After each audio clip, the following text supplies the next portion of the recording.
Semiconductor यानी chip की कमी से पूरी दुनिया जूझ रही है और ये समस्या चीन और भारत के बीच एक नए विवाद को जन्म दे सकती है। कैसे, चलिए जानते हैं, लेकिन पहले मामले पर जरा नजर डालते हैं।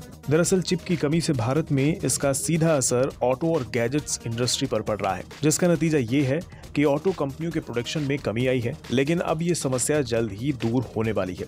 चिप की कमी को दूर करने के लिए भारत और ताइवान के बीच एक समझौते पर बातचीत चल रही है, जिसके तहत भारत में ही चिप का प्रोडक्शन किया जाएगा। इससे कंपोनेंट पर लगने वाले टैरिफ में भी कटौती हो जाएगी। आपको बता दें, दुनिया भर में 80% चिप ताइवान और साउथ कोरिया में बनते हैं। भारत और ताइवान के बीच चिप बनाने वाले प्लांट को लेकर बातचीत चल रही है। इस डील से भारत में $7.5 बिलियन यानी तकरीबन 55,000 करोड़ की लागत का एक चिप प्लांट बनाया जाएगा। इसमें 5G डिवाइस से लेकर इलेक्ट्रिक कारों तक के कंपोनेंट बनाए जाएंगे। Semiconductors are a very strategic, I would say it's as strategic as nuclear weapons. It's as strategic as any other thing in the world. And Modi ji has taken a very clear roadmap how semiconductors can be manufactured in India. Again, very soon, this dream will also be realized. I would say I shouldn't be putting a timeline on it at this point of time, but very soon you will be hearing about it. लेकिन अब आप सोच रहे होंगे, इस कहानी में चीन कहाँ है? भारत का चीन से विवाद कैसे और क्यों होगा? दरअसल समस्या ये है कि ताइवान को चीन अपने देश का ही हिस्सा मानता है, लेकिन ताइवान खुद को एक स्वतंत्र देश समझता है। अब ऐसे में भारत और ताइवान के बीच की ये डील होना चीन को बिल्कुल पसंद नहीं आएगा, इसलिए विवाद हो सकता है।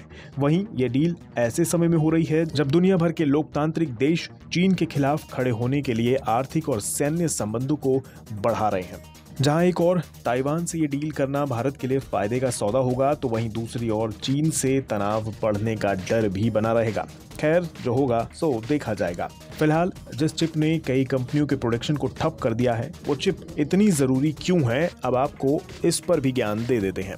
दरअसल ये चिप या सेमीकंडक्टर छोटे छोटे दिमाग हैं जो गैजेट्स को चलाते हैं। सेमीकंडक्टर चिप्स सिलिकॉन से बने होते हैं। ये चिप्स इलेक्ट्रिसिटी के अच्छे कंडक्टर भी होते हैं और इन्हें माइक्रो सर्किट्स में फिट किया जाता है, जिसके बाद आपके सभी एक्टिव कंपोनेंट्स यानी high and computing, data processing, storage, input और आउटपुट मैनेजमेंट, वायरलेस कनेक्टिविटी और बहुत सी चीजें जो टेक्नोलॉजी पर निर्भर करती हैं, वो चलने लगती हैं। इतना ही नहीं, ये chips artificial intelligence, quantum computing, advance wireless networks, blockchain applications, 5G, IoT, drone, robotics, gamings और वेरेबल्स का भी बहुत जरूरी हिस्सा बन गए हैं। जानकारी के लिए आपको बता दूं, अभी भारत $24 बिलियन यानी लगभग 1.77 लाख करोड़ रुपए के सेमीकंडक्टर्स को इंपोर्ट करता है, जो साल 2025 तक लगभग $100 बिलियन यानी करीबन 7.38 लाख करोड़ रुपए तक पहुंचने का अनुमान है। लेकिन ये डील हमें इंपोर्ट करने के बजाय एक्सपोर्टर बना सकती है। इस मुद्दे पर पिछले कुछ हफ्तों में ये बातचीत ज्यादा तेजी से आगे बढ़ रही है। अमेरिकी राष्ट्रपति जो बाइडेन ने चिप की सप्लाई चेन को बढ़ाने के लिए क्वाड मीटिंग में इस मुद्दे को भी उठाया था। क्वाड ग्रुप चीन के प्रभाव से निपटने के लिए बनाया गया है। इस मीटिंग में भारत के साथ ऑस्ट्रेलिया और जापान ने भी चिप की समस्या के मुद्दे पर बात की है। अब देखना होगा चीन इस डील पर क्या रुख अपनाता है।